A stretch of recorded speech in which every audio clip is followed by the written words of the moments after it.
వైఎస్ఆర్సీపీ పార్టీని స్థాపించిన తర్వాత ఎన్నో కష్టాలు, వ్యయప్రయాసాలు ఎదుర్కొంటూ జగన్ ముందుకు సాగారు. 2014 ఎన్నికల్లో ఎన్డీఏ కూటమిని ఎదుర్కొని వైసీపీ 44% ఓట్లను సాధించి 67 అసెంబ్లీ సీట్లను గెలుచుకుంది. అధికారానికి రాలేకపోయినా కూడా ప్రధాన ప్రతిపక్షంగా అసెంబ్లీలో జగన్ తొలిసారిగా అడుగుపెట్టారు.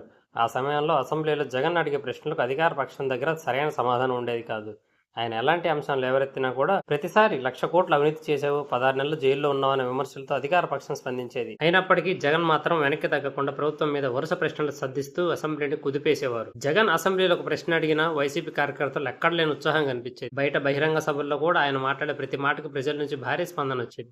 ఏ సబ్జెక్ట్ అయినా లోతుగా అధ్యయనం చేసి గంటల తరబడి నిరంతరంగా మాట్లాడే సామర్థ్యం నాడు జగన్లో కనిపించేది. అదే సమయంలో ఆయన చేపట్టిన పాదయాత్ర ఆంధ్రప్రదేశ్ రాజకీయాల్లో ఒక సంచలనంగా మారింది. రాష్ట్రం నలుమూలల నుంచి ప్రజలు ఆయన చూడడానికి, తమ సమస్యలు చెప్పుకోవడానికి ముందుకు వచ్చారు. ప్రతి అడుగులో ప్రజలు ఆయనకు నీరాజనం పట్టారు. ప్రతిపక్ష నాయకుడు అంటే ప్రభుత్వాన్ని ఇరుకును పెట్టేలా ప్రశ్నించాలి. ఆ విషయంలో కూడా జగన్ తనదైన శైలిలో ముందుకు వెళ్లారు.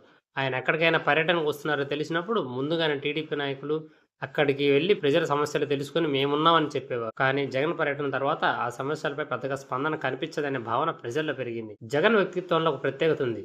ఆయనకు ధైర్యం ఎక్కువ. ఏదైనా విషయం చేయడం సాధ్యం కాదని అనిపిస్తే ఓట్లు పోతాయని భయపడకుండా ప్రజలకు నేరుగా చెప్తారు.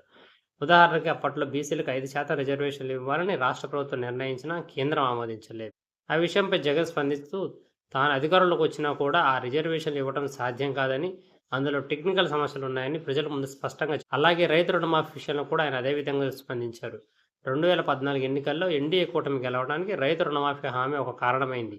మనం కూడా అదే హామీ ఇవ్వాలని వైసీపీ నాయకులు సూచించినప్పుడు రైతు రుణమాఫీ అమలు చేయడం అంత సులభం కాదని, సరైన విధంగా అమలు చేయకపోతే ప్రజల్లో నమ్మకం పోతుందని జగన్ చెప్పారు. అధికారంలోకి వచ్చిన తర్వాత పరిస్థితులను బట్టి నిర్ణయం తీసుకుందామని చెప్పారని పార్టీ వర్గాలు చెప్తాయి. ఈ స్పష్టత, నేరుగా మాట్లాడే ధైర్యం కారణంగానే జగన్పై ప్రజల్లో మంచి అభిమానం పెరిగింది. ముఖ్యంగా మహిళల్లో మరియు యువతలో ఆయనకు ప్రత్యేకమైన ఫాలోయింగ్ ఏర్పడింది. అదే ఫాలోయింగ్ 2019 ఎన్నికల్లో భారీ విజయంగా మారింది.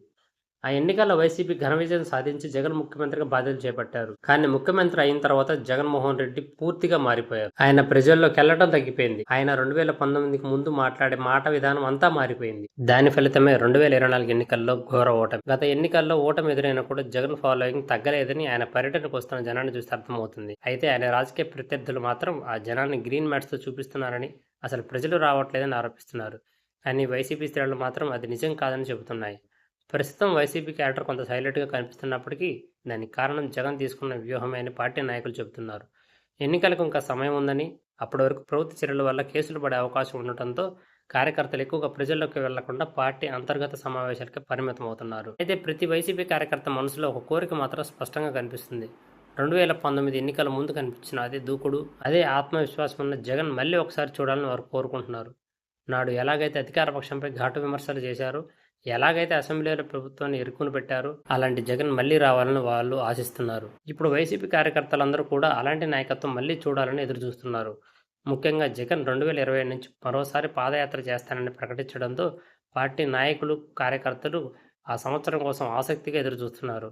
ఆ పాదయాత్ర మళ్ళీ వైసీపీకి కొత్త ఉత్సాహం తెస్తుందని వారు నమ్ముతున్నారు.